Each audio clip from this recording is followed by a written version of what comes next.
Hello दोस्तों, मैं हूं संभाजी। म्यूचुअल फंड और इन्वेस्टमेंट से जुड़े इस वीडियो में आपका स्वागत है।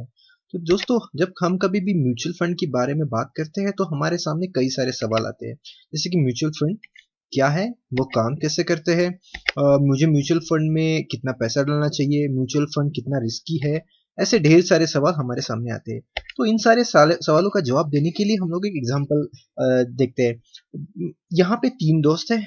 एक है सैम, दूसरा है संकेत, तीसरा है आदित्य। तो ये तीन लोग घूमने का बहुत शौक रखते हैं और वो एक यूरोप की ट्रिप प्लान करते हैं। तो उनके सामने दो ऑप्शन होते हैं।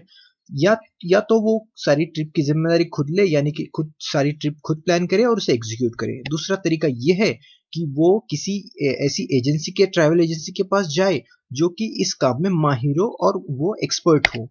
तो ये तीन दोस्त जो अभी यूरोप घूमने निकले हैं, तो उन्होंने एक गाइड ऑप्शन चुना है, यानी क्योंकि उन्होंने एक एजेंसी को हायर किया है तो उनके पास अभी गाइड है। ये सुपरमैन साहब जो अभी इन लोगों के साथ है। तो ये दोस्त, तीनों दोस्त कहाँ भी जहाँ कभी जा रहे हैं तो ये एक्सपर्ट उनके साथ है। तो ये तीन दोस्त एक अपनी जर्नी का बहुत ही अच्छी तरह से आनंद उठा पा रहे हैं। तो ये दोस्त जो कि पहले यूरोप घूमने निकले थे, तो इनको इन्वेस्टमेंट का भी बहुत अच्छा शौक है। तो जब वो इन्वेस्टमेंट के बारे में प्लान करते हैं तो उनके सामने सेम दो ऑप्शंस आते हैं। एक तो इन्वेस्टमेंट को खुद प्लान करे, रिसर्च करे और उसे एग्जीक्यूट करे, या फिर शेयर बाजार की इन्वेस्टमेंट के लिए वो किसी ऐसे प्रोफेशनल या किसी एक्सपर्ट को हायर करे, या किसी ऐसे एक्सपर्ट के पास जाए जो शेयर बाजार के सारे रूल्स रेगुलेशन और सारी चीजों के बारे में पता हो। दोस्तों, जब ये तीन दोस्त अभी इन्वेस्टमेंट के लिए निकले हैं तो उन्होंने एक एक्सपर्ट को चुना है, यानी कि एक म्यूचुअल फंड को चुना है। म्यूचुअल फंड जो कि बाजार का, शेयर बाजार का एक एक्सपर्ट होता है। तो ये तीन दोस्त शेयर मार्केट की इन्वेस्टमेंट की एज ए जर्नी को एक अच्छी तरह से अन उठा पा रहे हैं क्योंकि उनके पास एक एक्सपर्ट है। तो इसी तरह से हम लोग जानते हैं दोस्तों कि what is mutual fund. Mutual fund क्या है?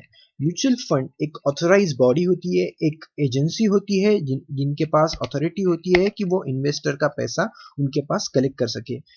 हमारे जैसे, आपके मेरे जैसे हजारों इन्वेस्टर उनका पैसा म्यूचुअल फंड के पास देते हैं। म्यूचुअल फंड उन सारे पैसों को शेयर बाजार में डालते हैं।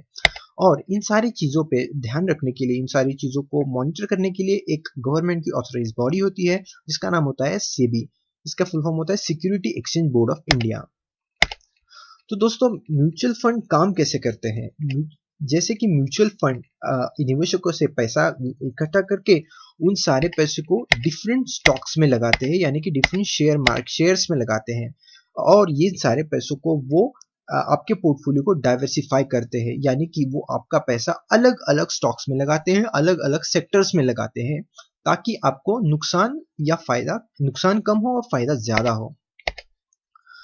तो जब कभी भी हम लोग म्यूचुअल फंड की बात करेंगे तो दोस्तों आपके सामने एक कंसेप्ट जरूर आएगा। उसका नाम है एनएवी, जो होता है नेट एसेट वैल्यू।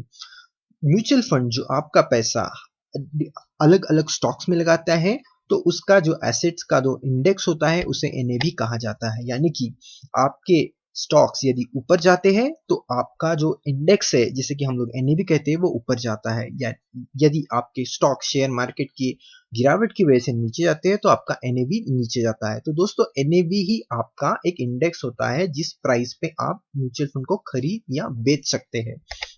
तो दोस्तों, आपने देखा होगा कि जब कभी भी आप म्यूचुअल फंड की कोई भी एडवर्टाइजमेंट देखते हैं, कोई भी विज्ञापन देखते हैं, तो वहां कहा जाता है कि mutual fund investment are subject to market risk, please read the offer document carefully before investing.